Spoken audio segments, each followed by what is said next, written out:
What's up, YouTube? So before we get started with this video, on ESPN, they're going to be talking about the rematch between Deontay Wilder and Tyson Fury. Also, I'll be doing a quick recap of the previous two fights for those guys. So if you could just bear with me, it'll be quick. So let's see what they have to say. It's official now. We have the heavyweight championship fight that everybody wants to see. February 22nd, Deontay Wilder against Tyson Fury. The rematch. But so much has changed since their first dramatic fight in LA. Deontay Wilder has put on a show in having dynamite in his right hand. He's become the most destructive force, the best power puncher generationally the sport has seen. So Deontay Wilder has continued knocking people out. So he's had two fights since the last time he fought Tyson Fury. His first fight was against Dominic Brazil. That was a first-round knockout, easy work for Wilder. Then his last fight was against Luis Ortiz, which was a rematch, a very good rematch. So Wilder knocked out Ortiz in his 7th round, but that doesn't tell the whole tale of that fight. So in the first round, you can see they were both trying to fill each other out to see who was going to do what. But then in the second round, with about 50 seconds left, you can really see Ortiz really start to become aggressive and confident. And throughout the whole fight up until the 7th round, you could really see Ortiz had a Wilder on the run. He had him backing up, and he was just being completely more aggressive than what Wilder was doing. Now, was that a strategy of Wilder? I don't know. Or was it Ortiz was just putting hands on him? It's probably a combination of both. But come to the 7th round with about 30 seconds left, you can see Ortiz really start to lay in to Wilder and really start gaining momentum and putting his hands on him. But then with 10 seconds left, less than 10 seconds left in the 7th round, Ortiz messed up and Wilder caught him slipping and knocked him out, and that's all she wrote. But it was a very, very good fight, and it's definitely food for thought for the next time he fights against Tyson Fury, because Ortiz was winning that fight, but he made one mistake and paid for it. So let's continue. Meanwhile, Tyson Fury has become a global superstar. He comes stateside, he fights on ESPN, he lights Vegas ablaze, then he joins forces with the WWE to become a showman. Yeah. So as far as Tyson Fury, he's had two fights since the last time he fought Wilder. His first fight was against Tom Schwartz. That was a 2nd round knockout, so that was easy for Fury. And then his last fight was against Otto Wallin, so that fight went 12 rounds. So the scorecards go as 116, 112, 117, 111, 118, 110 for the unanimous decision for Tyson Fury, obviously. So that was a great fight. Wallin gave Fury a run for his money, definitely. So in the 3rd round, Wallin hit Fury and cut his eye, a huge cut above his right eye. The cut was about 3/4 worth of his eyebrow. It was a huge cut. It was so big that you can put your thumb in that cut comfortably. And you can see in the 6th round, Wallin was really trying to open up that cut. He got caught trying to claw at it. He should have lost some points, but I guess they missed it. But like I said, that was a very good fight. Fury definitely got a run for his money, but I do have to give him some respect because he kept fighting. He could have definitely shut it down with that huge fight. With that huge cut above his eye, but he kept fighting. He kept going through it. He kept being aggressive, and he got the win. But like I said, this was a very close fight, and it was a bad cut. I do believe if it was any other fighter, they would have stopped the fight. That's how bad that cut was. But like I said, Fury kept fighting and kept going through it. And I think the scorecard should have been a lot more closer than it was, because Wallin definitely gave Fury a run for his money. So let's continue. Now we get this, and they're the best versions of themselves now. Well, you have the most charismatic heavyweight in the world against, without question, the most powerful heavyweight in the world. I think also that the rematch between Ruiz and Joshua makes this even bigger. It's difficult to argue, at least for me, that either of those two guys could beat either of these two guys. Joshua outboxed a short, fat guy, against... So hold up, you got to give way more credit to Andy Ruiz Jr. because the first time he fought Joshua, he beat him down. Joshua just got beat up by Andy Ruiz Jr. I don't know if he slept on him or what, but Andy Ruiz just straight up beat up Anthony Joshua. So bad to the point, the 6th or 7th round? Joshua didn't even want to come out. He was done. He quit. That's how bad he got beat up. Now, the second time they fought, things were a little bit better for Anthony Joshua. He was using his jab. He was using that 10-inch reach he had on Andy Ruiz Jr. And Andy Ruiz Jr. didn't look like the same fighter.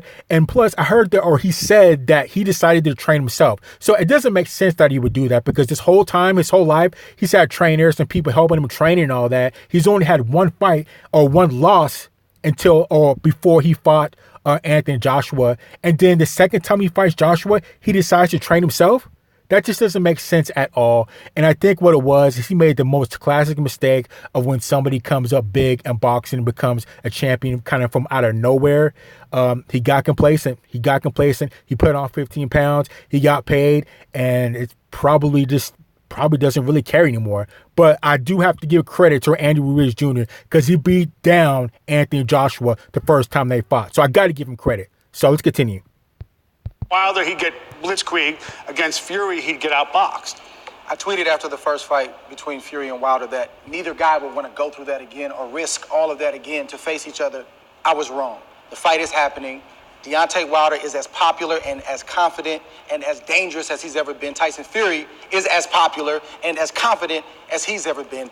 Both of these fighters have a lot of throwback in them. They're willing to risk a lot in order to gain a lot. I respect it, and I can't wait. So I don't understand what Ward means. You know, they're going to risk to fight each other again, and they can get hurt, they can get injured. Of course. What do you think, they're not going to rematch? They're fighters. Of course you can get hurt. Of course, that's the name of the game. They're going to get in there. He's making it seem like there's 60-year-olds that are going to come out of retirement and fight with each other. Like, oh, be careful, you know, you're too old. You can get really hurt. I mean, they're in their prime right now. Of course they're going to rematch. So I don't understand what Ward means as far as that, because obviously they can get hurt. So I don't know. Let's continue. There's this idea out there that if Fury outboxed Wilder in the first go-round when he was coming off of weighing 400 pounds and he was shaking off ring rust, then what's he going to do now that he's been in shape and that he's mentally stable and physically great? But then you look at Wilder and you say, oh boy. Get the right hand. Exactly. And that's the only thing that's on my mind is that, like, I know Fury can box. He can box the 12 rounds. But he better not get hit with that right hand. Exactly. So, of course, I think it's going to play out like it did the first time Wilder and Fury fought each other. So each fighter did exactly what you thought they were going to do. So Deontay Wilder has that powerbomb. He's kind of a one-trick pony. So you have to watch out for that powerbomb, because if he hits you with it, you're most likely going to go down. And as far as Tyson Fury is a technical fighter. So he's a smart technical fighter, and that's exactly what he did. So he pretty much outboxed Deontay Wilder for about 10 rounds the first time they fought. But he messed up twice, and he paid for it twice by getting caught by that right hand by Deontay Wilder. I think that's why they called it a draw. Now, two knockdowns don't override 10 rounds worth of getting beat up, but I can understand why they did that. But I think this time, the second fight, if Tyson Fury can fight a smart fight, stay away from that right hand, and work his jab, get the points, and get out, and not try to brawl with Deontay Wilder, he should be okay. Because if you look at what Ortiz did to Deontay Wilder, Ortiz had him. He was fighting a smart fight. He wasn't trying to brawl with him. I mean, he was being aggressive. He had him walking back. So, I mean, but it was one mistake. It was one mistake in the 7th round that Ortiz messed up. Now, if Tyson Fury can mimic that, like I said, fight a smart fight, don't worry about trying to look flashy or anything like that. Get the points and get out. Then I think he can probably beat Deontay Wilder if he goes the distance. As far as Deontay Wilder, like I said, I think he's a one-trick pony. He's definitely worked on his technique. His punches are a lot more straighter. They're not so much of a windmill. But like I said, he's got that power bomb. If he can be patient and wait out Tyson Fury and wait for that perfect shot, he can easily knock out Tyson Fury. And that can happen at any point in time. So Deontay Wilder's got 12 rounds to pick up the right spot to go ahead and throw that bomb, and it could be over. So each of those guys have their strengths and weaknesses, but this is going to be a very, very great fight. So let's continue. That's it. And you saw the patience that Deontay Wilder had in that fight against Ortiz. Very patient, very methodical. He said he wasn't rushing his shots. You can tell that he learned a heck of a lot from the first Fury fight that he had. And I think he's going to take that type of approach into this fight. He's going to be calm. He's going to be under himself. Fury might win the rounds, but if he lands that right hand, he knows it's good night. Ortiz was winning. See, that's what I'm saying. So if Tyson Fury is going to have to be patient and win the rounds. Don't try to brawl with him. Don't try to get flashy. Don't try to put on a show for the crowd. This is the type of fight you just want to win no matter, or it doesn't matter how you win it. If it's a boring fight, let it be a boring fight.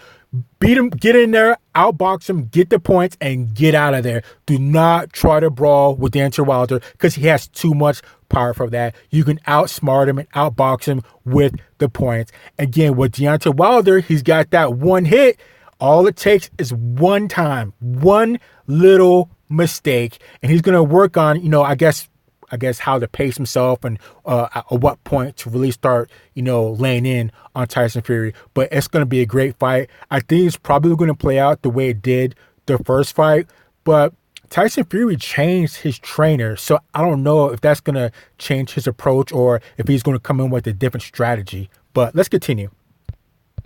Exactly. He was up 6-0. 6-0, exactly. Yeah. That right hand is something. Wilder said, I'm not trying to win rounds. I'm just trying to land this atomic bomb. And when I do, the fight will be over. His belief in the right hand, Joe, is just out of this world. And then there's this side of it, too. When we had Pacquiao-Mayweather, it was on the shelf for too long by the time we were able to pull it down and enjoy it. These guys are in their absolute prime. They're undefeated heavyweight champions. They want it, and they want it now. And that is why I believe, and it's the heavyweight division. This, to me, will break every pay-per-view record. It'll be the most viewed fight in the modern era of boxing. No, there's no way. I mean, I seriously doubt it's going to be the most draw pay-per-view or make the most. I'm pretty sure, what is it, the Floyd Mayweather and the Manny Pacquiao, was it 2 or 3 years ago? 3 years ago?